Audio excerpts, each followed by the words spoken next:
Sí, em, muy buenos días, buenas tardes, buenas noches.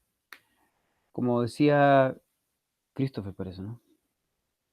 Em, la idea entonces es que nos pongamos de acuerdo de cómo vamos a terminar la evaluación del curso. Les tengo que confesar que en los años anteriores eh, también había puesto una prueba final y tampoco la había hecho. Porque, bueno, el año pasado hubo estallido social y los otros dos anteriores había tenido solo 3 trabajos. Pero me quedan algunas dudas sobre eh, el desempeño y los aprendizajes de cada uno en realidad. Entonces tenemos siempre solamente evaluaciones en grupo, aunque uno más o menos también eh, se va dando cuenta de cómo trabajan los grupos, pero bueno, por eso era la idea de hacer la prueba final. Pero en vista y considerando de que llegó un correo desde la jefatura de docencia o de la dirección, reenviado de ustedes o de sus representantes, creo, de que estaban un poco agobiados. Yo había pensado eso, de dejar solo una evaluación y dejar justamente lo que más me interesaba, que era el tercer trabajo. Ahora, conversando con algunos de ustedes, justamente también me habían dicho que preferían el trabajo, pero creo que esas conversaciones fueron con pocos, no con muchos. Entonces, em, igual podemos cambiar todavía, pero mi propuesta era dejar solo una evaluación más. No sé si están de acuerdo con eso primero. Pueden levantar la mano, decir que bueno, si sigue en el chat y lo Sí, anotamos. profe, estoy de acuerdo. Ya, Christopher está de acuerdo. Aquí vamos a tener el cuaderno Yo de... también. ¿Sí? Yo también. También estoy de acuerdo con dejar una evaluación más. Una Yo evaluación igual. más y nada más.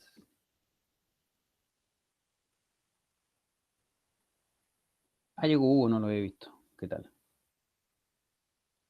Camila, ¿por qué es por dos? Yo igual estoy de acuerdo, profe. Camila y su gato de Halloween están de acuerdo. Ya. Entonces están más o menos todos los que están presentes de acuerdo. Ya. Entonces vamos a dejar la prueba. ¿O prefieren el trabajo? Eso también habría que preguntarse. ¿Todos de acuerdo en que sea el trabajo final? O sea, el trabajo en realidad de esta última parte. Ya. Sí, prefiero trabajo.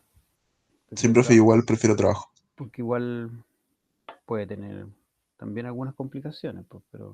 Profe, pero Mm, tengo una pregunta. ¿Ese trabajo sería grupal o individual? buena pregunta. Porque igual si es individual, yo Catalina, pienso que sería Hugo bueno y hacer Camila. como una reflexión o algo así. Ya. Em, buena pregunta. Miren, mi idea era que fuera eh, de dos formas. Usualmente es también en grupo, pero usualmente el trabajo tiene una cierta estructura. Entonces yo pensaba que con la misma estructura seguía siendo grupal, pero si alguien prefería hacerlo individual, la estructura se achicaba. ¿Me explico? En general, el trabajo final, no final, pero el trabajo de esta unidad era justamente enfocado en el reconocimiento de estas dos grandes líneas de filosófica o de investigación, que es las ciencias naturales experimentales y las ciencias naturales históricas. Entonces, en lo que consiste generalmente el trabajo 3, es que ustedes analicen dos artículos que ustedes elijan y que comparen un artículo histórico con un artículo experimental. De acuerdo a una pauta que les doy yo, que principalmente se enfoca en lo que voy a ver hoy día y mañana y lo que vamos a ver la próxima semana, probablemente. O sea, la próxima clase. Y si alguien quisiera o se sintiera más cómodo haciéndolo individual, más que hacer una comparación de dos, pensaba de que podría hacer el análisis de solo uno, del que quisiera elegir, histórico o experimental. Y le podemos poner un apartado de reflexión para que Javier esté contento. Gracias.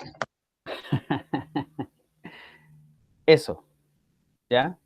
Los grupos máximo, igual que antes, serían de 3, ojalá de 2, y si alguien, como podría pasar, quisiera o tuviera que hacerlo solo, más que hacer todo el trabajo que van a hacer los otros grupos, solo analizaría un artículo, ¿ya? Eso, Profe, dígame. entonces con el porcentaje que va a valer cada nota sería un 33,33 cada una. Ah, creo que eso lo habíamos conversado, yo creo, ¿no? ¿Para qué le vamos a pasar todo el porcentaje a la última nota de...? No, me parece que sea buena idea pasarle casi el 50% al último trabajo, sino que si hay 3 trabajos se divide el porcentaje en 3, ¿o no? ¿También están todos de acuerdo? Están todos de acuerdo, qué bueno. Sí, profe. Sí, ¿ah? Ya pues, si a Catalina Ríos le parece, a Camila Lobos también, a Hugo, todos quieren trabajo. Ya, entonces lo dejamos así. Si alguien quiere hacerlo solito, puede entonces analizar un artículo.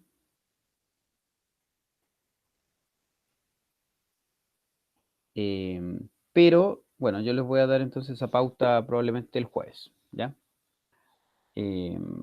Para que analicen un artículo de cierta revista, ¿ya? No puede ser cualquier artículo, tiene que ser artículo de la... Generalmente, antes cuando estábamos presencialmente, yo les pedía que lo hicieran de la Science o de la Nature, que son algunas de las revistas más importantes y más ampliamente conocidas. Pero como no me queda claro de que todos tengan acceso a ellas ahora, que estamos así como remoto, estaba pensando que fueran todos de la PLOS, que es una revista también muy importante y conocida, pero que su vida es ser una revista open, abierta. Y hay una que se llama PLOS One, que es como de todo tipo de investigaciones, y hay una que se llama PLOS Biology, que es solo de investigaciones en biología. Entonces, obviamente el trabajo tiene que comparar dos artículos dentro de la biología, más o menos, ¿cierto? Si quieren antropología o paleontología también puede ser. Y ojalá entonces la idea es que sea de esas dos revistas. Bueno, si quieren también de la Science o de la Nature puede ser, pero para que estemos hablando y analizando artículos supuestamente bien hechos, buenos, de alta calidad. ¿Ya? En general está planificado 2 sesiones o no, 2 o 3 sesiones, ahí ya no me dura tanto. 3. 3 ¿3? sesiones. 3 sesiones, ¿lo tienen ahí? Sí. El 24, el 26 Bueno, y el sí, primero. como en 3 sesiones en general nos alcanzan como para 3 grupos por sesión, y anteriormente también hemos dado la posibilidad de que alguien lo entregue enviándolo, también podría ser esta vez, ¿ya? Ojalá que todos lo presenten, pero si lo entregan, que tiene que ser con video, para que yo vea cómo lo presentan, ¿ya? Eso, ya. Estando entonces de acuerdo a las 8:45, no, a las 8:48, se cierra la sesión de discusión de temas administrativos. Si están todos de acuerdo, quedamos en eso. Y, bueno, cualquier duda igual me pueden escribir. Y entonces la idea es que hoy día terminemos de revisar aspectos, yo diría, estructurales de lo que es principalmente la investigación en ciencias naturales históricas, porque creo que es súper importante que ustedes tengan claro esta característica de nuestra disciplina, porque en general, si bien la física y la química también la tienen, la química ambiental, por ejemplo, tiene un componente histórico importante, no sé, la cosmología, la astronomía, también tiene un componente histórico importante. En general, como que prima mucho más la visión experimental y el uso del método hipotético deductivo tradicional, ¿ya? En esas ramas de la ciencia. Pero en biología, y este es un curso que trata de eh, revisar la epistemología de la biología, por eso estamos en la parte que se llama filosofía de la biología, yo creo que tiene un componente aún mayor de historia, ¿ya? Entonces por eso la idea es revisar este componente o esta característica. Y entonces ahora me gustaría que, así como yo fui de grupo en grupo cuando trabajamos en Zoom, me gustaría que pusiéramos en común lo que ustedes propusieron, por lo menos algunos de los grupos, en términos de cómo contestar la pregunta de por qué hay más especies de aves en la zona centro-sur de Chile, ¿ya? Eh, Como para que la compartan con sus compañeros que estuvieron en el otro grupo y que no supieron de lo que ustedes estaban proponiendo, ¿ya? Así que luego de eso me gustaría revisar en términos más teóricos estas características bueno, un poco de las dos aproximaciones, la experimental y la histórica. Y que esto sería como la base principal para el trabajo que vendría después, ¿ya? Eso. Entonces doy la palabra a alguno de los grupos que quiera compartir con el resto cómo se le ocurría, qué es lo que ocuparían para responder esa pregunta.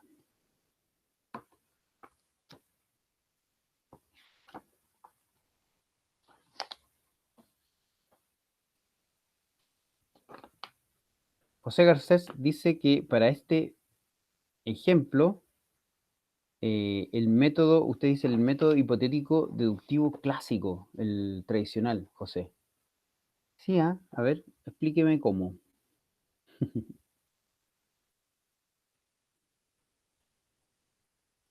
Hipotético deductivo.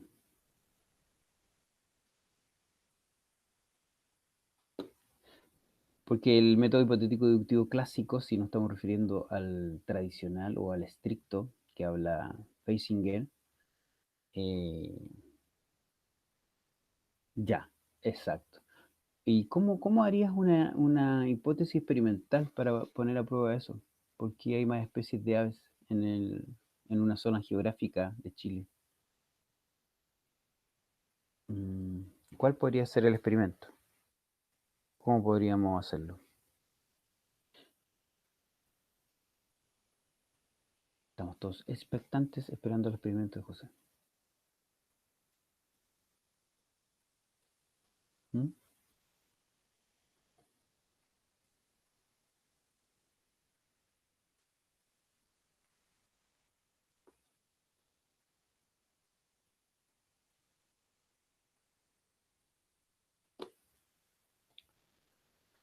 ¿Cómo se podrá hacer un experimento en el cual uno ponga a prueba la hipótesis de que el pic de riqueza o diversidad de aves ocurre por cierta causa, ¿cierto?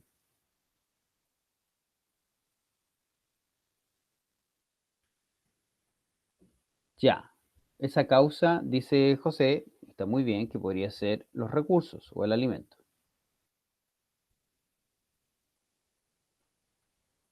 Recursos o alimento, muy bien, es una posible hipótesis. Estamos todos de acuerdo, ¿o no? Pero ¿cómo haces un experimento para poner a prueba esa hipótesis? ¿Mm? ¿Cómo haces un experimento para ver que justamente con más recursos, justamente vas a tener más especies.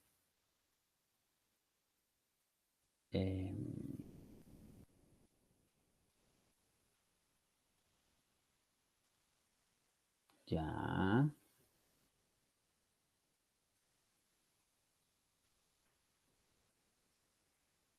Ah. ¿Qué dicen los demás? ¿Están de acuerdo con José y su descripción de su diseño experimental? Porque eso es lo primero que dijo. El diseño tiene que abordar hipótesis experimental. Nosotros tenemos otro diseño. Estoy totalmente de acuerdo, lo conozco. Pero en cuanto a lo que dice José, ¿te parece que es experimental el que uno estudie la riqueza, la abundancia y haga una correlación? ¿Ves ahí un experimento?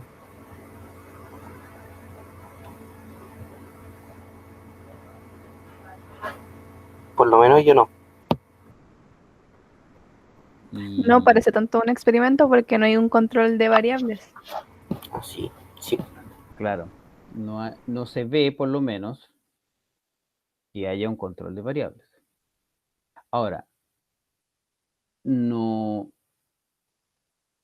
es extraño de que José esté viéndolo desde ese punto de vista. Como yo les conté a algunos de ustedes, algún grupo, esta es la pregunta de mi tesis doctoral. Y yo tuve hipótesis nula, hipótesis eh, alternativa, hipótesis de trabajo.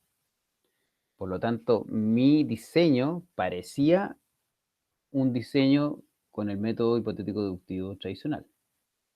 Pero en rigor, yo no pude hacer experimentos, porque estaba viendo o estudiando un patrón biogeográfico muy amplio. Entonces, es difícil hacer un experimento. Entonces, en rigor, José lo que está proponiendo, ¿qué es lo que es? Es una versión, Era el fantasma, ¿o no? El modelo hipotético deductivo fantasma. exacto, se parece más al modelo hipotético deductivo alternativo que usamos finalmente los ecólogos. ¿Mm? Ah, muy bien.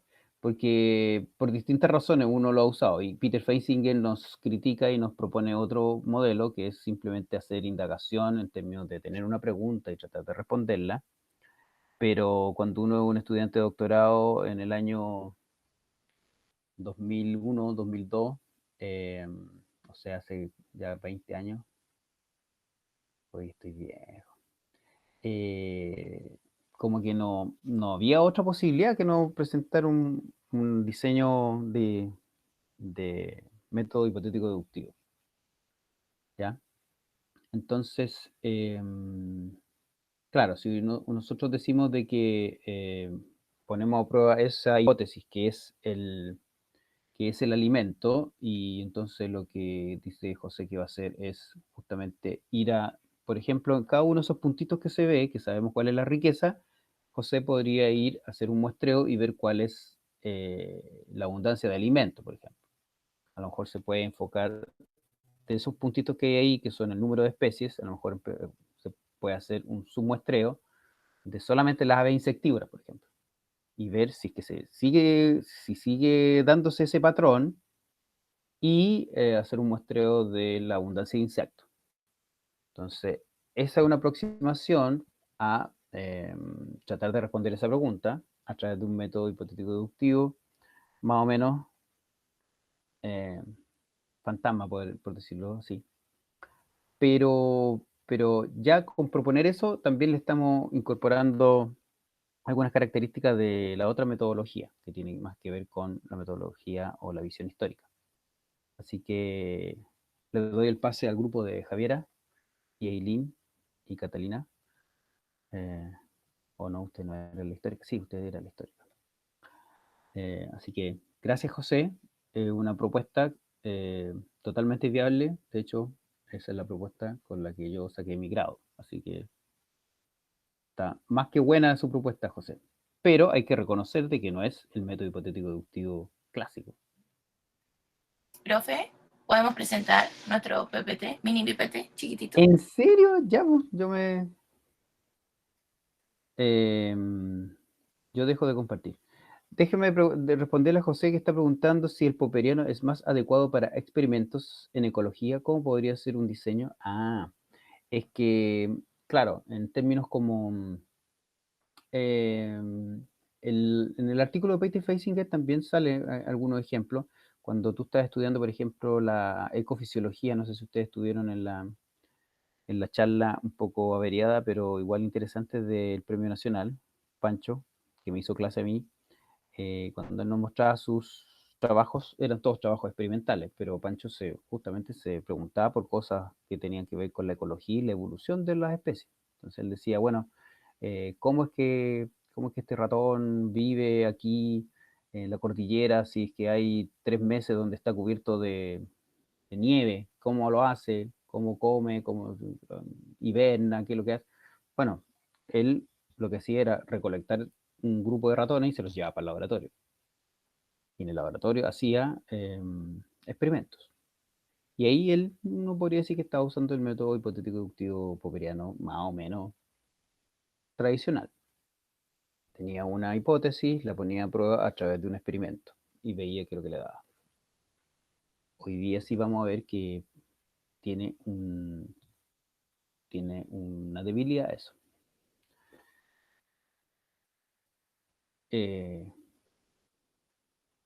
Presente más, puede o no.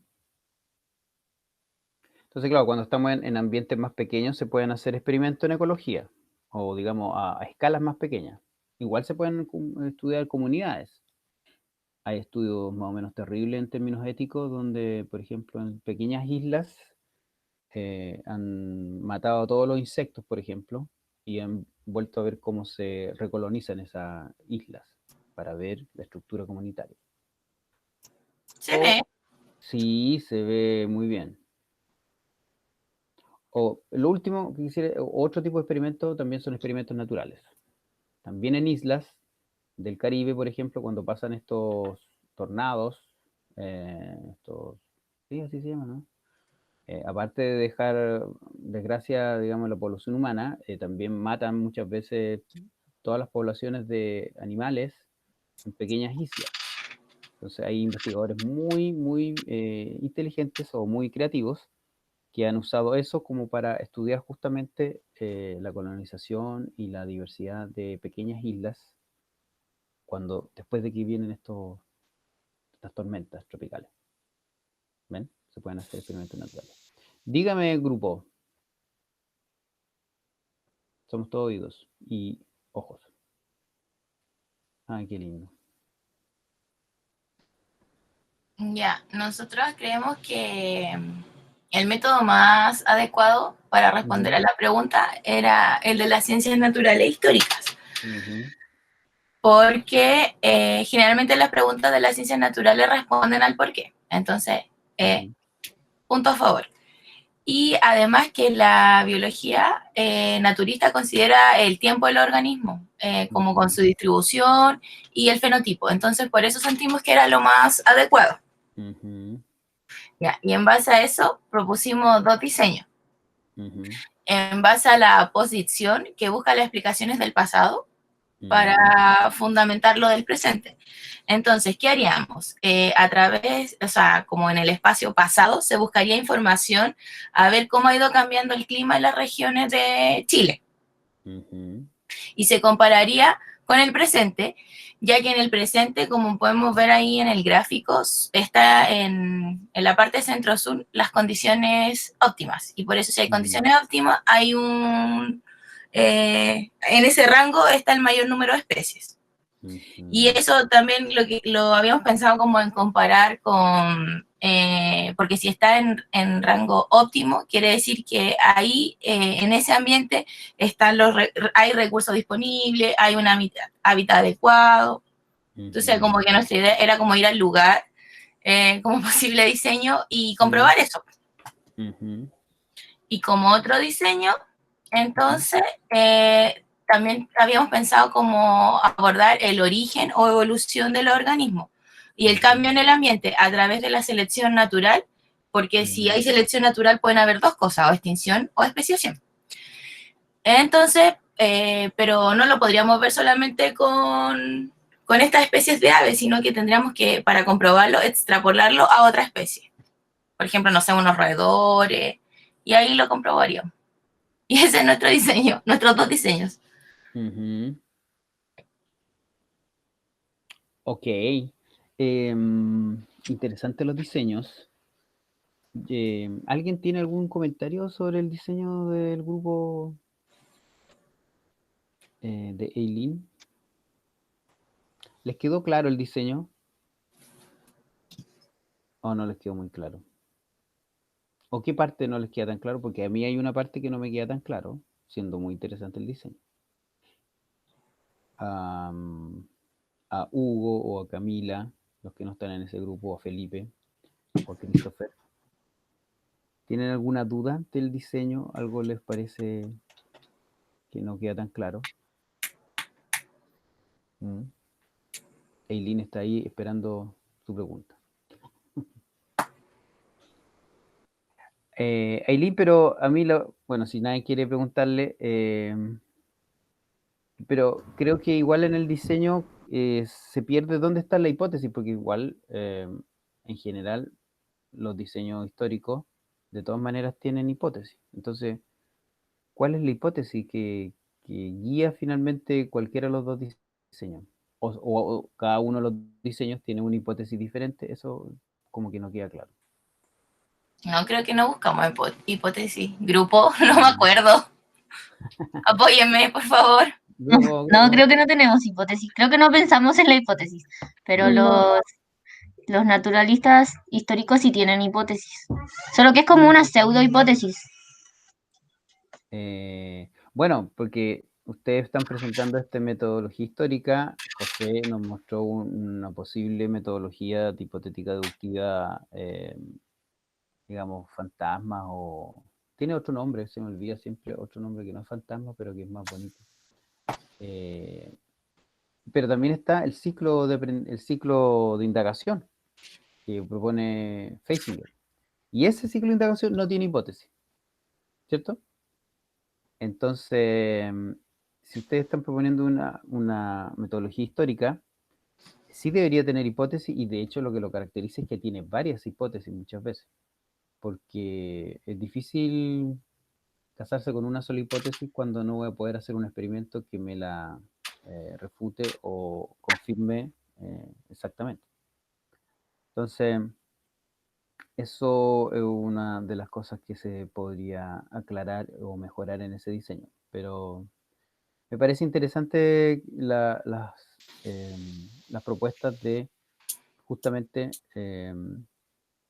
investigar en el pasado, ¿cierto? De acuerdo a ese pasado, de repente proponer cosas que deberíamos ver en el presente, que son un poco la forma en que en el grafiquito del trabajo, o no en el gráfico, sino en la figura en el gráfico de Villagrán, nos mostraba que esas eran como las propuestas, las afirmaciones que contrastaban los biólogos históricos. No predicciones como las conocemos, sino que más bien predicciones hacia el pasado, que son las postdicciones, ¿o no? O retrodicciones, que son predicciones que no es que partan de ahora hacia el futuro, sino que vienen del pasado para explicar algo de hoy en día. Profe, eso no lo entiendo. ¿No lo De entiende? hecho, con la chiquilla nos confundimos caleta entre la postdicción y la retrodicción. Sí, pues uno se enreda. Lo que pasa es que una retrodicción,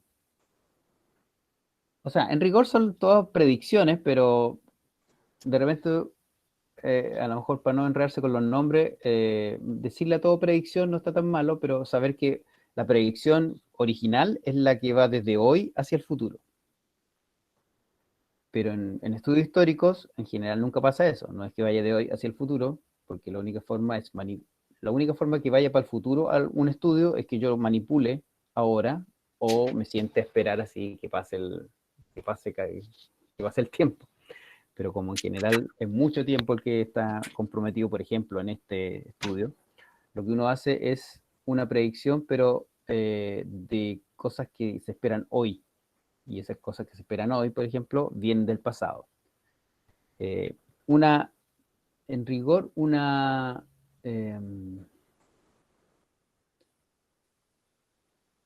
postdicción o retrodicción. Claro, una postdicción sería de la que yo acabo de decir, que yo cuando dije, bueno, si José piensa de que el alimento es lo importante, o incluso ustedes, una de sus hipótesis fuera que el alimento es lo importante, y quisieran estudiar solamente las aves insectívoras, lo que ustedes deberían encontrar entonces es que aves insectívoras tienen un pic en el mismo lugar geográfico donde la abundancia de recursos de insectos también tiene un pic. ¿Ven? Entonces, en rigor no es una predicción porque yo no voy a buscar algo que pase en el futuro, sino que lo voy a ir a ver ahora de inmediato. Es en el futuro porque yo todavía no lo mido, pero está ahí. Y eso vendría dado por características que son o contemporáneas de ahora o incluso del pasado. Y las retrodicciones son justamente ya cuando uno hace una predicción, para dejarlo en simple, pero es hacia el pasado. Entonces, que tú deberías buscar ya realmente en el pasado.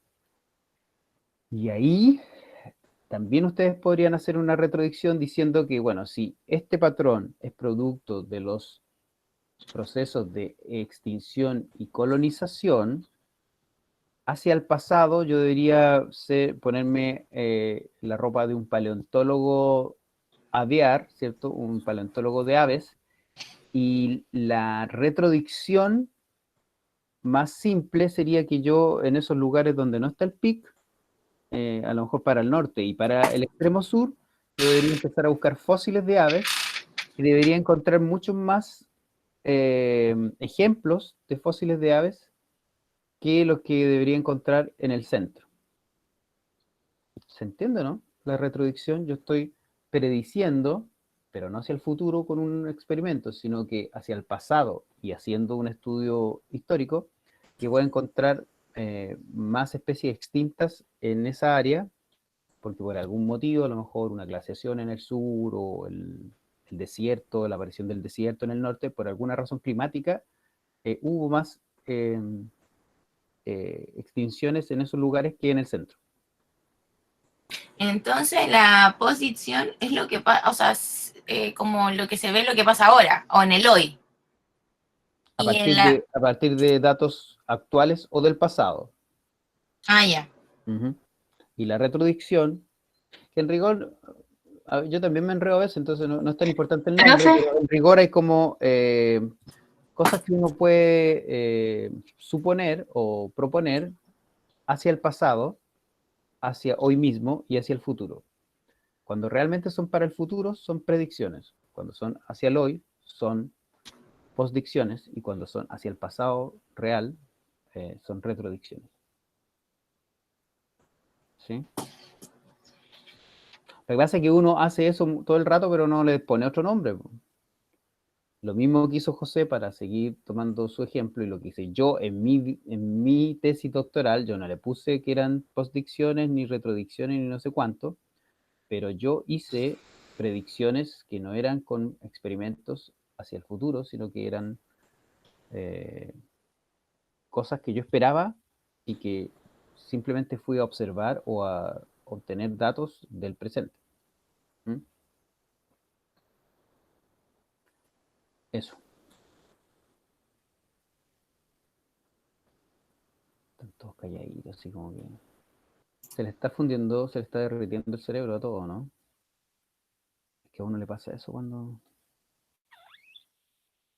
uno cree que se está usando...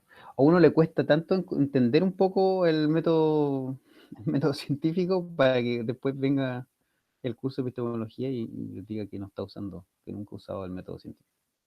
Por eso, acuérdense, en historia y biología yo le decía que no, todos usamos el método científico. Pero algunos científicos creen que sí, pues.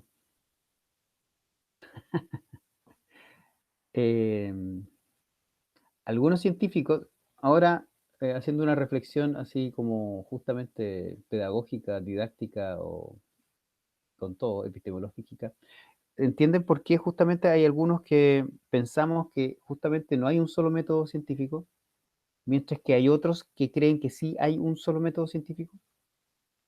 ¿Cuál es, qué método científico es el que justamente creen que es el único que hay? Esos científicos que creen que solo hay un método. El popperiano. El hipotético deductivo típico, popperiano en el mejor de los casos. Claro, ¿ya? Entonces, justamente como uno se da cuenta de que hay otras propuestas y que estas otras propuestas igual son eh, menos importantes o menos conocidas o menos apreciadas, claro, a algunos les dice, güey, pero eso ya no importa, lo importante es el método hipotético deductivo, porque el más conocido, el más importante, el que todos deberíamos seguir. Pero sí, pues para el geólogo que se da cuenta que jamás hace experimentos, o sea, ¿para qué va a seguir diciendo que hace el método hipotético deductivo? Y entonces hay una línea de investigación, o sea, ese paper que ustedes leyeron, la mayoría o algunos de Villagrán, cita harto a un par de autores que son geólogos, ¿ya? Porque justamente los geólogos se han dado cuenta de que su forma de investigar no es la típica.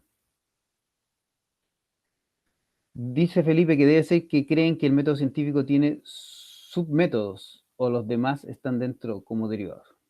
Claro, sí, finalmente yo también puedo pensar de que la ciencia tiene un método y ese método es tener una hipótesis, contrastarla con alguna evidencia que puede ser experimental, observacional, etcétera, y que puede concluir, no sé qué. Si pienso que ese es el método científico, claro, ahí estoy incluyéndolo a todo. Pero si yo creo que el método científico es este que empieza con observación, después la hipótesis, después el experimento, después esto, ahí no estoy como incluyendo mucho. Así que hay que ser inclusivo, hay que la diversidad ante todo. ¿Ya? Ya, pues. Ay, otra vez se perdió. Les voy a presentar un par de cosas que resumen otros tantos papers que no les voy a dar para leer y que un poco resumían los que sí les di para leer, en términos de, según yo, dejar más o menos claro o más claro la comparación entre ciencias naturales históricas o biología histórica y biología experimental. ¿Ya? Cualquier duda que tengan me dicen, seguramente no voy a alcanzar a revisarlo entero y entonces sería bueno que ustedes lo revisen y que obviamente yo lo revise en la próxima sesión, pero voy a tratar de enfocarme en lo que estaba calendarizado, que es ley y teoría, ¿ya? Pero yo tuve un curso de doctorado de filosofía de la biología, donde había un colega que hizo estas clases que me parecieron súper claras y por eso se lo estoy compartiendo. O sea, ustedes están viendo material de un curso de doctorado de filosofía de la ciencia. Ojo con eso. Le estoy copiando el ejemplo a este colega que se llama Costas Campurakis, el editor del libro Filosofía de la Biología, y que es una analogía de la ventana hecha tira, ¿ya? Entonces, uno en la naturaleza, como biólogo, muchas veces encuentra esto. A veces no, a veces uno está estudiando no sé, un mecanismo celular o una vía metabólica que se puede repetir igual, pero a veces uno está estudiando algo como esto en que uno ve solamente el fenómeno que ya está, como por ejemplo el que le acabo de mostrar, que hay más aves en Chile centro-sur. Eso es un fenómeno natural, biológico, que es igual que esto que les estoy mostrando ahora, no sé si lo están viendo, una ventana rota. Cuando uno fue no sé, fue al supermercado, fue a la universidad y vuelve y su casa tiene una ventana rota, uno ya tiene el fenómeno ahí. Y si uno quiere tratar de explicarlo, podría tener una aproximación tanto histórica como experimental, ¿cierto? ¿Cómo podría ser una aproximación experimental? Si yo solamente quiero saber cómo pasó o qué pasó, así como a grandes rasgos. ¿Cómo podría ser un experimento?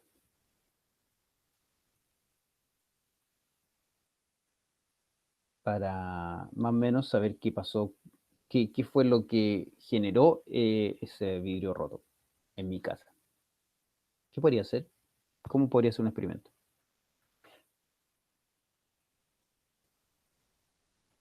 ¿Mm?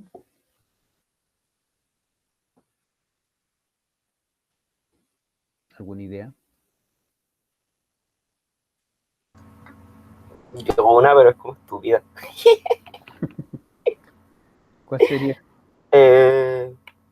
Ver, o sea, tomar las piezas que se rompieron del espejo, Ya, como medir como la parte donde se rompió el espejo, el vidrio, la ventana, ya, ya. y después lanzar distintos objetos al mismo punto en la ventana, po. Y el objeto que deje como la forma más parecida habrá sido el objeto que lo rompió. Por ejemplo, Ya, un zapato, una piedra, lanzar distintos objetos. Y después ir ya. midiendo es como algo que se hace en las pruebas balísticas, para ver qué tipo de bala fue. No sé. Ah, mira. Ya, lo que no entendí fue la primera parte, eso como de recolectar los pedacitos de vidrio, porque incluso tú podrías usar la ventana que está sobre la que está rota, po. ¿Sí o No, no? pero para ver la forma de cómo se rompió, pues. Ya. Entonces medir la distinta forma, o sea, la forma en cómo se rompió, Ujú. no sé cómo decirlo, el perímetro, el área Claro, del el por qué quedó ese hoyo y no otro, o por qué no se más rompió toda grande. la ventana, por ejemplo. Exacto, exacto. Claro, Por ejemplo, si hubiera sido una bala, no hubiera hecho ese hoyo, debió haber sido algo más grande, ¿cierto? Por ejemplo, por ejemplo. ya. Entonces, un posible experimento es repetir lo que pasó ahí controlando alguna variable. ¿Sí o Exacto, no? ya sabiendo que lo rompió, porque la otra no sabemos que lo rompió, sabemos que se rompió, ¿no? Ah, Entonces ir variando el, el instrumento con el que rompes la ventana. claro. Claro, yo llego de ir a comprar, veo eso que está ahí y veo, no sé, unas piedras ahí en la calle.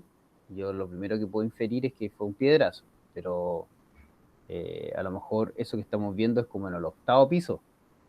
No, yo no estoy mostrando dónde está. O Entonces, quizás fue de adentro hacia afuera. o quizás fue de dentro hacia afuera. Ah, bueno, ahí es difícil porque, claro, tendría que ver si hay vidrio acá afuera, po. Si no hay vidrio acá afuera y hay vidrio dentro de mi casa, más probable que haya sido de afuera hacia adentro. Buen Pero punto. también podría sumar a Ya. lo que dice Lugo, ver las características físicas de un vidrio. Por Mm, ejemplo, cuánto cede o cuánto peso puede resistir. O sea, no sé si eso es posible, pero yo creo que sí deben haber estudios acerca de eso. ujú. Y, y eso. Claro, tú podrías además saber cuál es el tipo de vidrio que está ahí, su espesor, y de acuerdo a eso saber, a lo mejor porque viene de fábrica, que dice que soporta hasta tanto impacto con tal, no sé, momentum, etcétera. Pero yo simplemente podría decir, mira, lo que me dijo una vecina que fueron unos niños que tiraron una pelota. Yo todavía no entro a la casa. En una de esas, si yo entro y veo la pelota, está más o menos. eh, Pero usted se refiere a un experimento así como más realista, así como yo haciendo un experimento cuando veo un... No, simplemente un experimento sería una aproximación, y quería que ustedes me lo dijeran y ya me lo dijeron, una aproximación en que yo trato de repetir el fenómeno natural de la forma más controlada posible para saber exactamente si es lo que yo estoy proponiendo. O sea, si mi hipótesis es que fue una piedra, eh, tendría que tratar de repetir el fenómeno tirando una piedra y, bueno, uno es que tengo que ver si también si está la piedra adentro, pero independiente de eso, yo tengo que repetir las condiciones en las cuales debería darse ese fenómeno que es la ventana quebrada. Y eso porque finalmente yo incluso puedo encontrar adentro una pelota, que sea una pelota de tenis, por ejemplo, pero, pero incluso encontrando la pelota tampoco estoy tan seguro de que, no sé, po, qué otras condiciones, además de la pelota, hubo para que se ocurriera el proceso. Porque a lo mejor me doy cuenta que la fuerza que tiene un niño de 10 años no da para que rompa la ventana por la altura que tiene. Entonces, que yo encuentre una pelota no es signo de que fue mi vecino que le encanta jugar tenis. A lo que voy yo es que uno, para hacer como poner a prueba una hipótesis experimental, tengo que tratar de hacer de nuevo el fenómeno. Y al tratar de hacerlo de nuevo, nunca lo voy a hacer exactamente como fue. Porque para empezar no voy a poder quebrar de la misma forma la misma ventana, ¿o no? Puede que yo reemplace ese vidrio y ponga uno nuevo exactamente igual y ahí yo tire la pelota y haga todo y vea y capaz que nunca me dé este tipo de rotura. Entonces alguien puede decir, ¿sabéis qué más? Es un medio atado a hacer un experimento. Mejor veamos lo que tenemos y tratemos de hacer predicciones, pero que no son al futuro, sino que son a lo que pasó. Entonces ahí empezamos a recolectar los vidrios, vemos si hay adentro una piedra, una pelota, qué tipo de pelota. A lo mejor la pelota tiene marcado el nombre de mi vecino y ahí ya está frito. Y aunque no haya sido él, a lo mejor fue el papá. Entonces hay, por así decirlo, dos grandes formas de tratar de responder esta pregunta. Una experimental y la otra histórica. Acá tenía justamente una definición simple de lo que es un experimento, pero que más o menos ustedes, con las propuestas que me dieron, coincide, ¿cierto? Donde uno trata de repetir. En este caso, la pelota o la piedra sería la causa, la ventana es el efecto, la ventana rota, y finalmente hay muchas como combinaciones de, de causas que pueden dejar el mismo efecto. Puede haber sido una piedra, puede ser una pelota de tenis, puede ser a lo mejor una pelota de fútbol. A lo mejor fue una pelota de fútbol que pegó y no entró. No sé, estoy chamullando. Y cayó hacia afuera. Imagínense que entro a mi casa y no encuentro nada, ningún elemento contundente. Y digo, ¿cómo lo hicieron? ¿Ya? Y bueno, ahí hay también algunos típicos objetivos para los cuales uno hace un experimento, pero enfocándonos en este ejemplo acá, en el experimento que está proponiendo Hugo, que está proponiendo Javiera, tengo que a lo mejor determinar el peso de la pelota o de la piedra, el material del cual está hecha la pelota, o el vidrio, el tamaño. Aquí obviamente me estoy enfocando solamente en una variable que es la pelota, pensando que mi hipótesis es que fue una pelota, por ejemplo, eh, etcétera. Y todo eso, si yo quiero hacer un experimento, tengo que tratar de tenerlo más o menos claro y rehacerlo o revivirlo. Lo que trata uno de hacer un experimento cuando quiere poner a prueba una hipótesis es revivir o rehacer tan fielmente posible como es el fenómeno en la naturaleza. ¿Ya? Pero como yo también le estaba tratando de contar, cuando uno hace eso, puede que se le queden cosas que no pueda manejar. Y eso es una característica de justamente los experimentos, que es su falta de determinación de los efectos por causas. ¿Ya? Cuando yo hago un experimento, puedo subdeterminar causas del fenómeno, porque a lo mejor eh, puedo encontrar una combinación de variables en las cuales me doy cuenta que se rompe la ventana, pero a lo mejor hay otras combinación de variables que también dan el resultado de que se rompe la ventana. Pero yo como hice un experimento, no sé todas las posibles como alternativas que tengo, ¿ya? No sé si se entiende, pero puede que haya sido alguien muy malo y que me tiene mucha mala, que tiró una pelota y la tenía amarrada. Entonces, tiró la pelota, viene amarrada, quiebra el vidrio y después la devuelve, y entonces yo no quedo con la evidencia de qué tipo de pelota es, y yo solamente trato de más o menos eh, predecir qué tipo de elemento contundente fue, y no sé, no encuentro nada, entonces supongo que fue algo que se deshizo, no sé. Puedo llegar incluso a una conclusión de otro tipo, con resultados más o menos parecidos, pero no teniendo en cuenta otras posibles causas, ¿ya? Eh, Cosa que tampoco se dan mucho cuenta eh, los estudiosos que hacen experimentos, ¿ya? Eh, Aquí hay un cartoon que nos muestra ahí a alguien que hace una inferencia inmediata después de que le rompen la ventana, y porque ve ahí la pelota de béisbol, dice es temporada de béisbol. Porque, bueno, él conoce finalmente a sus vecinos, sabe que es temporada de béisbol, que se van a jugar, a lo mejor es primavera, verano, y le rompieron el vidrio, a lo mejor por enésima vez en su casa, ¿ya? Eh, entonces, cuando uno hace un experimento, puede poner muy bien a prueba las causas de ese experimento. Y entonces yo a lo mejor, el primer experimento simple que hago es tirar una pelota de tenis, porque también tengo unos vecinos que son secos, ponen la mesa de tenis ahí en el pasaje, se ponen a jugar y yo les tengo mala y quiero de que hayan sido ellos los que rompieron la ventana, pero me doy cuenta después de hacer un experimento con pelotas de tenis, que ni aunque la tire como con mucha fuerza, jamás me va a romper la ventana. Y entonces yo voy a poder concluir fehacientemente de que la hipótesis de que fue una pelota de tenis está rechazada. Pero me faltan muchas otras hipótesis que podría poner a prueba, ¿ya?